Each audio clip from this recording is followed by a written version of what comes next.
Hey guys, Mr. Klein here with our second and last lesson on the chapter about the Roman Empire. Today we're going to talk about the fall of the Roman Empire and the consequences thereof. So let's go ahead and let's get started. Now, in our last lesson I talked about Pax Romana, which was the area of peace 200 years from Octavian becoming the first emperor of Rome up until about 200 AD 200 rather. And in this time you have a whole lot of Roman emperors who take place, who rule Rome during this time. And our textbook doesn't really talk about them because it's just kind of a quick survey of what's going on. But I do want to go over about three of the craziest ones in history. One was ruled a little bit after Octavian, and that was Nero, who ruled in the AD 50s. He was pretty crazy. Rome burnt down, as you know, and he didn't exactly fiddle, and historical sources don't really say he started the fire. Historical sources kind of point to him actually standing above the city singing while it went off. Most people thought he was kind of crazy. He blamed according to some sources, he blamed the fire on Christians and had them tied up in his palace and torched to provide evening light while they were burning alive for their parties. Yeah, kind of creepy. So that's Nero. Of course, there's famous Caligula, who was the son of the last of the five good emperors, if you will, Marcus Aurelius, who was a famous philosopher. Caligula was pretty crazy. He was known for discussing state secrets, rather, out in the open city, because he said he was talking to the moon or Jupiter because they were his closest government advisors. And, of course, most famously in history, he did have a favorite horse, which he appointed to the Roman Senate, and had a horse stall made out of pure marble made for his horse. And he would talk to it and consulted it in political matters. And so if dudes burning Christians alive for parties or naming horses to members of the Roman representative government wasn't craziness, there's always Commodus, who was probably the craziest of them all. He was a pretty muscular guy. He swore that he was Hercules and would regularly take time out of becoming emperor to fight as a gladiator in the Roman gladiatorial games. He would club men to death. He said that he would regularly talk with Jupiter, and in fact, in one crazy display shortly before he was assassinated, he pulled out his sword in the Colosseum, attacked and killed a giraffe, had a specially designed bow and arrow which he shot the head off of an ostrich and he held up high, and killed 3 elephants. And all this time charged millions of dollars in appearance fees to the Roman Colosseum for him to show his strength and prowess. Yeah, that is kind of crazy. So as you can see, near the end, the Roman Empire was in trouble because for every good ruler like Octavian or Tiberius or Marcus Aurelius, you had guys like him. And as time went on, Rome got more and more crazy with more and more political infighting from within and problems without, which led to its collapse and fall about 500 years, 470, 500 years after its founding as an empire. The Roman Empire had a huge army, and their borders in the north and east were constantly at war. And that's because of the barbarian migrations / invasions from around 100 to 500 AD.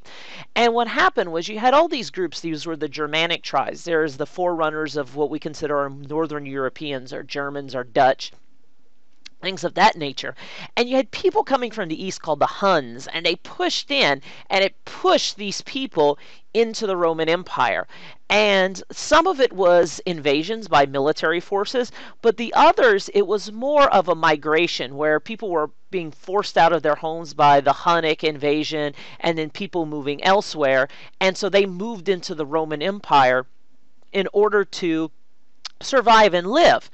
And other issues came to harm the Roman Empire, apart from this fighting with the barbarian tribes, were disease and high taxes. The cities were extremely populated with people, and so you would have from time to time plague and disease sweeps through, killing thousands of people, weakening the base, and also extremely high taxes. Because in talking about Commodus and the Colosseum, there was the concept of bread and circuses, that to keep people kind of forgetting about the fact that Rome was at war all over the place and barbarian tribes were pushing in on them. Well, if we just have these big, huge, crazy sporting events and provide them with free food and stuff like that, that'll keep them happy instead of revolting.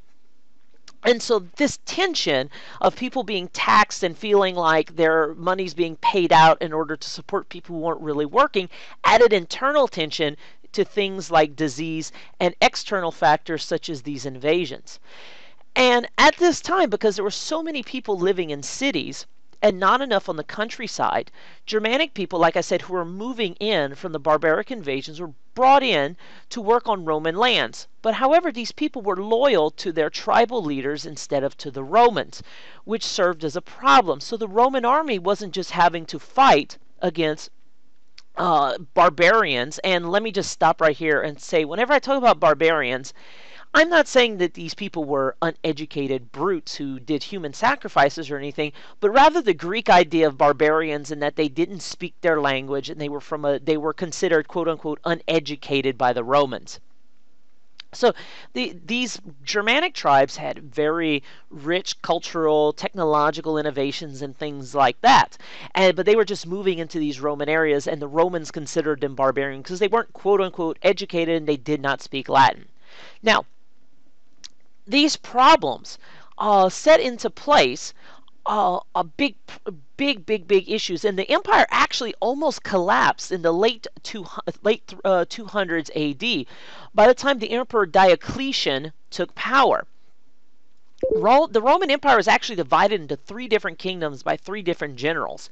And Diocletian came upon the scene and said that, enough is enough. The empire's too big. We're in too much trouble. And this guy Diocletian said, this is what we're going to do. We need to save the empire, because if not, it's going to collapse. The barbarians are going to take over, and that will be that. So what he did, he was too large to rule on its own, and he divided it in half, with him ruling the east by himself, and made a co-emperor rule the west. Because according to Diocletian, the empire was so big that one man couldn't be considered to rule them all. And in fact, Diocletian actually divided it even further. Into the Western Empire was divided into two parts, where the co-emperor would rule one part, and then a co-Caesar, if you will, ruled another piece.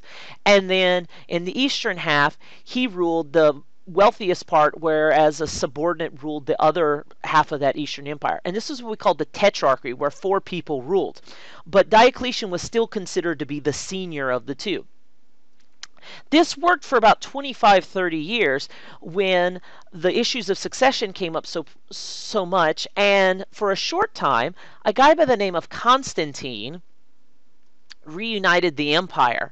And under his rule, this guy, Constantine, he did something really important regarding to Rome's legacy and its survival as an empire. He took the capital of Rome, capital of the empire, from Rome, right here, all the way here to Constantinople, which is a city that he named after himself. And that city is now Istanbul, Turkey, in the east. So we started to see the fall of the Roman Empire really take place. Well, we had to split it in half in order to keep it together, because it was too big to rule. And then in addition to this, we actually moved we saw the capital move from Rome to Constantinople, because by this time, the wealthier and safer parts from barbarian invasion were in the east, as opposed to the west, where by this time the barbarians were moving throughout France and pushing into Italy.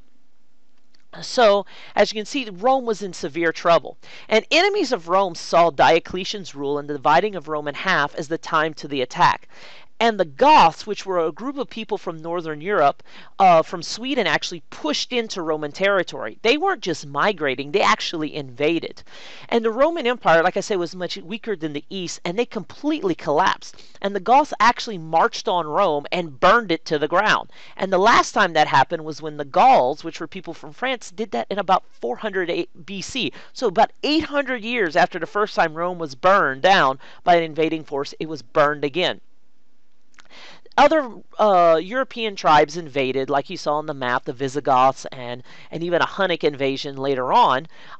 And by AD 476, Rome was invaded and burned to the ground again, and a barbarian leader actually overthrew the last Western emperor and became king himself. And this is Odoacer, the Visigoth king, who made the Roman emperor submit to him and take over the Roman Empire. So the Western Roman Empire, we consider it died in AD 476 when Odoacer took over Rome and declared himself king of Italy.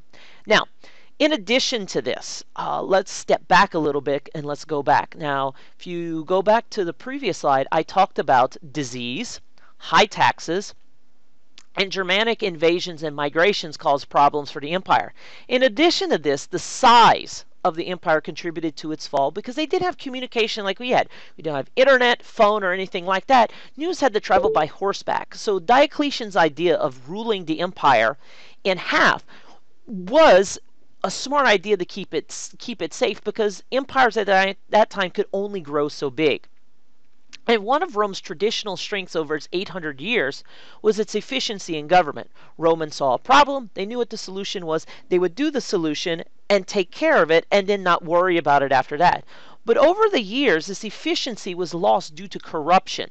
Whereas the easiest solution wasn't done, rather whoever paid the most money would have the solution taken care of them, and favoritism and stuff like that, and people not sacrificing for the good of Rome. And as a result, Rome collapsed. Now, you might be asking yourself, well, Mr. Klein, you did say that the Western Empire was much weaker, and you talked about Rome collapsing. What happened to the Eastern part? Because you said it was more wealthy. Well, it actually survived, and survived for a much longer time after under a slightly different name.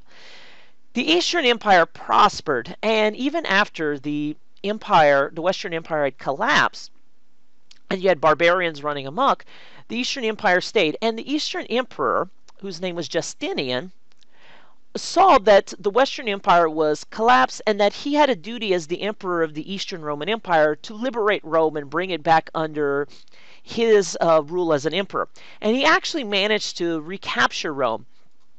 And Justinian, which is this guy right here, Justinian did a lot of good things for the Roman government in terms of the Roman Empire and Eastern Roman Empire. He instituted a new law code, the Justinian Code. He restored Rome. He paid to have Rome rebuilt in some ways after the barbarian attacks and sackings.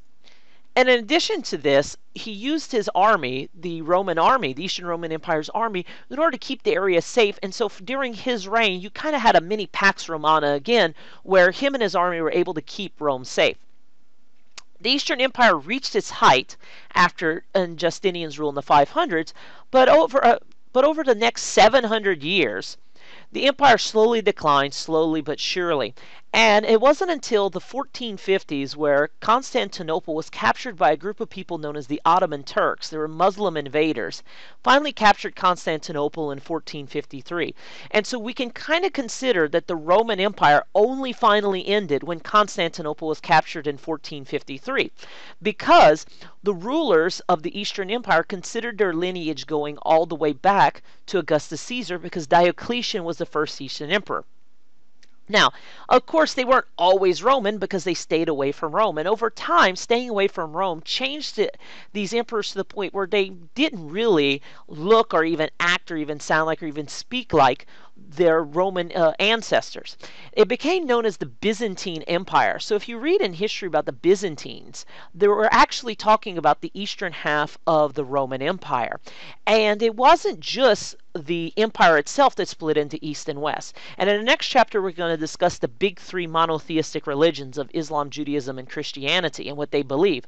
But at this time, Christianity was unified under the papacy in Rome, under the Roman Catholic Church. But in the 1000s, the Christian church split between Catholics in the West and the Eastern Orthodox Church in the East.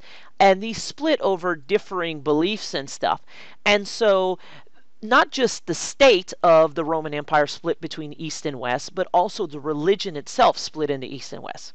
So there you go. That's the lesson on the last half of the Roman Empire. We talked about three crazy Roman emperors: Nero, Caligula, and Commodus. We talked about problems in the empire. There was war through barbarian invasion, disease, and high taxes, and the empire almost collapsed until Diocletian split it into east and west in order to keep the empire from collapsing. He ruled in the east. He had a successor rule in the west, a guy named Constantinople. Briefly reunited it, but barbarian invasions led to the fall of Rome in AD 476 and the end of the Western Roman Empire as we know it, when Odoacer took over.